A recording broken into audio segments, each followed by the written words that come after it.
Amalan-amalan pada tanggal 10 Muharram yang masyhur dan sering didengar oleh kaum santri ataupun oleh masyarakat pada umumnya. Adapun amalan-amalan tersebut ada yang memang bersumber dari Rasulullah Shallallahu Alaihi Wasallam. Ada pula yang bersumber dari perkataan para ulama yang disampaikan kepada santri-santrinya. Ada juga yang bersumber dari para sesepuh, mungkin yang memiliki pengalaman merutinkan amalan tersebut pada tanggal 10 Muharram dan sudah nyata dirasakan terbukti oleh beliau-beliau yang mengatakan hal tersebut yang disampaikan kepada para santrinya, dan hal tersebut bukan hal yang negatif yang bertentangan dengan syariat, akan tetapi hal yang positif yang memang membawa manfaat kemaslahatan untuk banyak orang. Contoh yang pertama, amalan yang memang disampaikan langsung oleh Rasulullah, yaitu berpuasa pada tanggal 10 ataupun berpuasa pada tanggal 9 dan 10 bulan Muharram.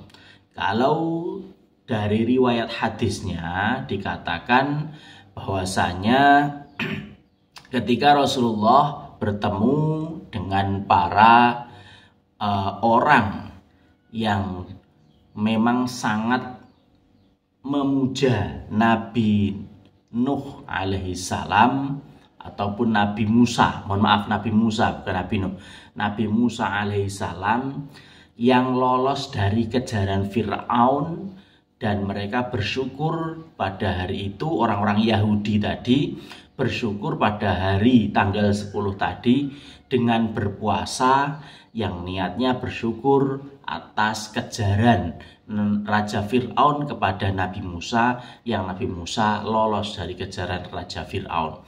Dan Rasulullah tahu hal itu, dan Rasulullah berkata itu merupakan hari yang lebih pantas adalah kami yang melakukan puasa. Oleh karenanya Rasulullah mensunnahkan untuk berpuasa tanggal 10 pada bulan Muharram. Dan ada yang meriwayatkan lain, Rasulullah mensunnahkan puasa dari tanggal 9 dan tanggal 10. Jadi mau puasa tanggal 9 dan 10 atau 10 saja itu juga tidak masalah, dan fadilahnya juga besar. Kalau kita berpuasa tanggal 9 dan tanggal 10 maka menghapus dosa 1 tahun. Itu amalan yang memang disampaikan sesuai dengan hadis Rasulullah. Kemudian ada amalan-amalan yang masyhur juga bersumber dari para ulama, para orang-orang dulu. Tentunya satu diantaranya yaitu, salah satu diantaranya yaitu, kalau tadi berpuasa berarti ini yang kedua yaitu menyantuni anak yatim atau yatim piatu. Nah, menyantuni anak yatim atau yatim piatu pada tanggal 10 bulan Muharram atau pada bulan Muharram ini. Makanya ada yang mengatakan bulan Muharram adalah bulan hari rayanya kaum yatim atau anak-anak yatim. Jadi menyantuni anak yatim pada bulan Muharram. Nah, yang perlu saya sampaikan, ini saya nggak cocok secara pribadi secara pribadi. Boleh diterima atau boleh nggak diterima juga nggak apa-apa. Artinya ketika mengadakan santunan jangan dibuatkan pentas lah. Artinya anak yatim dinaik ke mimbar, anak yatim dipanggil ke depan, kemudian disantuni. Saya sendiri sedih justru memamerkan keyatimannya agar disantuni. Itu tidak seperti itu. Kalau memang mau menyantuni silahkan secara sir saja, secara sir atau berjamaah, dananya dikumpulkan kemudian diantarkan ke rumah anak-anak tersebut. Jangan dipanggil, disuruh ke depan. Kalau saya seperti itu kurang pas ya, kasihan anak-anak yatim itu kalau diajak maju ke depan dan disantuni di depan orang banyak. Ya mungkin menurut mereka syiar, tapi secara pribadi saya mengatakan kasihan ya, itu bukan pameran ya. Tuh, yang kedua tadi menyantuni anak yatim. Kemudian ada beberapa kiai yang menambahkan selain menyantuni dengan uang, santuni dengan makanan ya. Ketika kita mengantarkan uang santunan tadi, kemudian sambil dibawakan makanan ya. Makanan yang kira-kira umum orang seneng lah. Mungkin dibawakan ayam, dibawakan makanan yang disenangi anak-anak, jajanan. Jadi selain mereka senang mendapatkan uang santunan, mereka juga senang dapat makanan.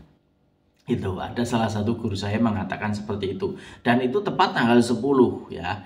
Dan itu fadilahnya karena beliau sudah mempraktekkan itu sejak lama. Ketika tanggal 10 bulan Muharram, guru saya tidak saya sebutkan namanya, tapi beliau mempraktekkan setiap tanggal 10 beliau menyantuni anak yatim, memberikan uang, dan kemudian disembelihkan ayam sendiri, diolah sendiri, kemudian dikasihkan untuk anak itu sebagai makanan, sebagai lauk lah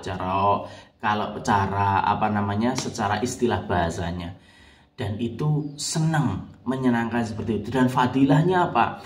Fadilahnya itu kita tidak akan kekurangan, kita tidak akan fakir, kita tidak akan kekurangan uang di dompet kita, itu tidak akan habis selama 1 tahun. Ada aja rezekinya ya, tidak sampai kita kesusahan dalam tahun itu. Walaupun pengeluaran terus, tapi pemasukan juga terus ada.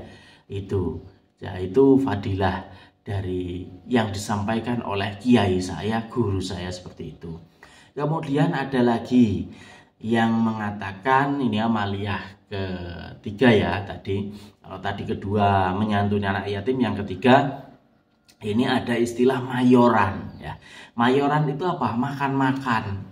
Jadi kita tanggal 9 puasa, 10 puasa, nanti setelah buka malamnya kita mayoran, kita makan bareng dengan keluarga kita ya, keluarga yang ada di rumah kita atau mungkin keluarga dekat kita diundang juga nggak masalah.